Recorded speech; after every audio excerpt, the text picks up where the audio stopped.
इसमें next topic है बेटा, this is our third lecture of soil. हमारा टॉपिक क्या है बेटा, सोयल एरोजन। सोयल एरोजन क्या होता है बेटा, हमारी मिट्टी का धीरे धीरे खत्म हो जाना, उसकी जो ऊपरी लेयर होती है उसका नुकसान होना, उसको बोलते हैं सोयल एरोजन। ये क्या होता है बेटा, due to the natural factor, यानी बहुत सारे नेचुरल फैक्टर होते हैं, लाइक स्ट्रॉन्ग वाइंड यानी तेज हवा चलना बेटा, रेन बारिश के कारण, रनिंग वाटर बहते हुए पानी के कारण, the top layer of soil is often blown and vast away. क्या होता है बेटा, सोयल एरोजन का क्या होते हैं, यानी मिट्टी की उपजाऊ क्षमता का खराब हो जाना, खत्म हो जाना, उसको बोलते हैं बेटा सोयल एरोजन। और सोयल एरोजन क्या होता है बेटा, ये बहुत सारे नेचुरल फैक्टर के कारण होता है। और वो नेचुरल फैक्टर क्या बेटा, स्ट्रॉन्ग वाइंड तेज हवा का चलना, रेन बारिश के कारण बेटा, रनिंग वाटर बहते हुए पानी के कारण, and the top layer of soil is often blown. तो जो हमारी सोयल की जो ऊपरी लेयर होती है ना वो बह जाती है और वास्ट अवे और बहकर निकल जाती है। This removal of top fertilize power, this removal of top fertile soil by wind, water or other factor is also known as the soil erosion। क्या होता है बेटा, जो हमारी रिमूवल होती है top fertile soil by wind, हवा के कारण जो टॉप मोस्ट फर्टाइल पावर है सोयल की वो खत्म हो जाती है।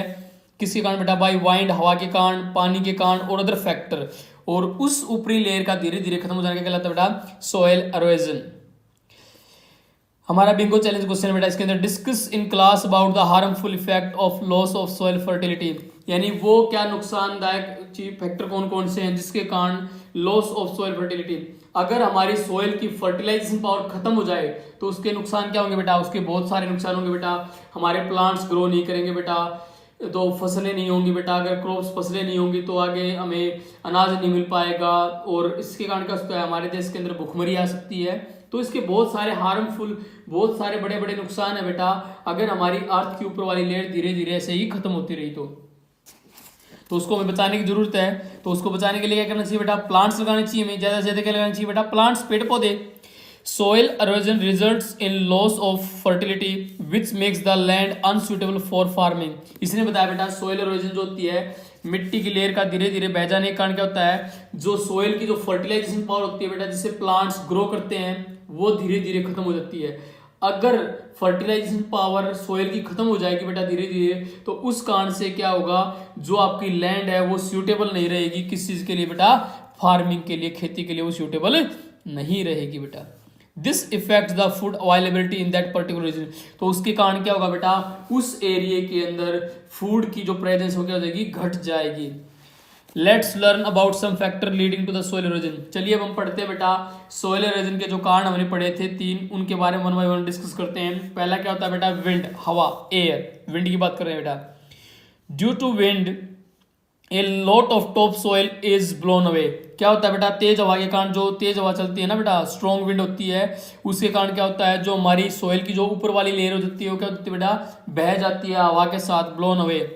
Specially in desert area, mostly किसमें होता है, डेजर्ट एरिया के अंदर, यानी जहाँ पे रेतीली भूमि होती है। Strong winds carry a load of sand with them, यानी जो तेज हवा चलती है वो बहुत सारे जो ऊपर वाली जो रेत होता है बेटा उसको लेकर अपने साथ उड़ जाती है, with them and deposit them in the form of sand duns on the fertile layer of the land।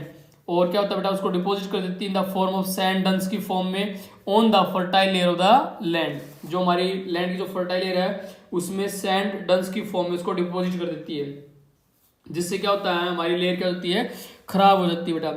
What do you observe, या बिंगो एक्टिविटी टाइम बेटा। Take a tray and fill it with parsley with the soil forming ए।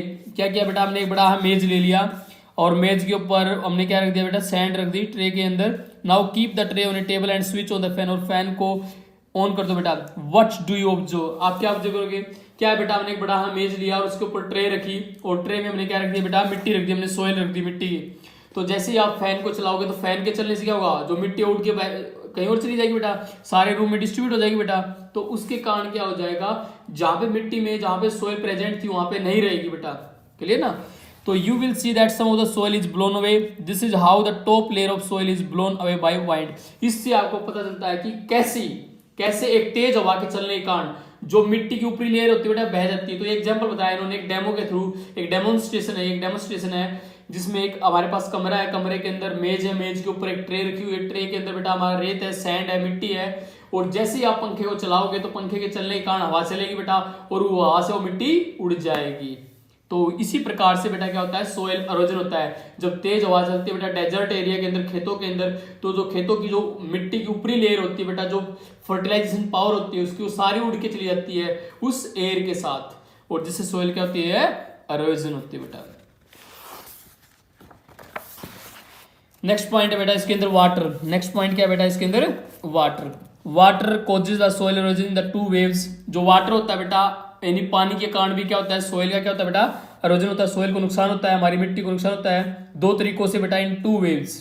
पहला क्या है, due to rain, and second क्या है, due to running water bodies. इसने बताया बेटा वाटर के कारण भी क्या होता है, जो हमारी खेतों की जो मिट्टी की ऊपरी लेयर है वो भी धीरे धीरे खत्म हो रही है, और उसके दो मेन तरीके हैं। पहला क्या होता है बेटा, ड्यू टू हैवी रेन, यानी जब भारी बारिश होती है, ड्यू टू हैवी रेन। दूसरा क्या होता है बेटा, due to running water bodies, यानी बहुत सारा बहता हुआ पानी, कलिए ना, या तो हैवी रेन हो बेटा, या क्या हो बेटा, due to the running water. इन दोनों के कारण भी क्या होती है बेटा, सोयल एरोजन होती है। Heavy rainfalls result in the removal of top soil. जब हैवी रेनफॉल होता है बेटा, बहुत ज्यादा बारिश होती है, यानी हैवी रेनफॉल मतलब क्या है, बहुत ज्यादा बारिश होना बेटा, उसके कारण भी क्या होता है, हमारी जो सोयल की ऊपर वाली जो टॉप लेयर होती है वो भी क्या होती है बेटा, बह जाती है। This has a worse effect in hilly regions. और जो पहाड़ी जो चोटी वाले इलाके होते हैं बेटा, वहां की जो मिट्टी होती है वो मोस्टली बह जाती है। इसी कारण सबसे ज्यादा प्रभाव कहाँ पे पड़ता है बेटा, हिल रीजन्स पे पड़ता है। Water flows at a great speed down the hills and loosens the particle of soil. तो पानी क्या होता है बेटा, जब अगर जो पहाड़ी की चोटियों पर से जब पानी बहता है बेटा, वो बहुत स्पीड से साथ आता है, और जिसके कारण क्या होता है, वो पहाड़ी की चोटियों की जो मिट्टी होती है, जो उसके आसपास की जो मिट्टी होती है, उस पानी के साथ बह के चली जाती है बेटा, और उससे क्या होता है बेटा, सोयल एरोजन होता है बेटा। This results in washing away of the nutrients rich soil making the land barren. और उससे क्या होता है, वहां की जमीन क्या होती है बेटा, बंजर हो जाती है, क्योंकि जो हमारी सोयल का जो मेन पार्ट था वो पानी के साथ बह के चला जाता है, और जिसके कारण वहां की भूमि क्या होती है बेटा, बंजर हो जाती है। Moving water like a river flowing down a hill also washes away a lot of nutrients top soil and mud along with it. इसने बताया बेटा बहता हुआ पानी, मूविंग वाटर क्या होता है, बहता हुआ पानी, लाइक ए रिवर, एक नदी की फॉर्म में, फ्लोइंग डाउन ए हिल, जब एक पहाड़ी की चोटी से गिरता है बेटा, आल्सो वॉशेज, वो भी वॉश कर देता है बेटा, washes away a lot of nutrients, बहुत सारे न्यूट्रिएंट को वॉश कर देता है बेटा, टॉप सोयल, जो हमारी मिट्टी की जो टॉप लेयर होती है, जो फर्टिलाइजेशन पावर होती है, उसको भी लेके जाता है, and mud along with it, और अपने साथ जो मड होती है बेटा, गंदगी, जो मिट्टी की गैर होती है, गैर बोलते हैं जिसको बेटा, उसको भी लेके चला जाता है। नाउ बिंगो एक्टिविटी टाइम बेटा। हमारे पास क्या है, एक बड़ा हर टब है जिसके अंदर ट्रे है, ट्रे के ऊपर मिट्टी है, और जैसे ही हम एक टब के अंदर ऊपर से किसी, हमारे पास एक मग है बेटा, या कोई बड़ा वीकर है, कंटेनर है, उसके द्वारा जब पानी गिरते हैं उस मिट्टी के ऊपर, तो सारी मिट्टी उस पानी के साथ बह के क्या देती है, नीचे चली जाती है। इससे हमें क्या पता चलता है बेटा, ये एक्टिविटी हमें सिर्फ ये शो कर रही है बेटा, हमारे पास एक बड़ा टब था, उसके अंदर हमने एक कंटेनर ले लिया, उस कंटेनर के अंदर क्या रख ली, मिट्टी रख ली बेटा, और उस मिट्टी के ऊपर बाहर से क्या डाल रहे हैं, किसी दूसरे कंटेनर के द्वारा, किसी दूसरे ग्लास वेसल के द्वारा पानी डाल रहे हैं बेटा उसके ऊपर। जैसे ही आप उसके ऊपर पानी डालोगे बेटा, वो पानी उस मिट्टी के ऊपर जब पानी डालोगे तो वो मिट्टी उस पानी के साथ बह के निकल जाएगी। तो ये दिखा रहे हैं बेटा, ये इस एक्टिविटी से हमें शो हो रहा है कि कैसे एक सोयल का एरोजन होता है with the flow of water. चलिए बेटा, now the next one topic बेटा, डिफोरेस्टेशन। डिफोरेस्टेशन भी क्या होता है बेटा, इसके कारण भी क्या होता है, सोयल एरोजन होता है। This topic we will discuss in our next lecture. Till then take care, thank you बेटा।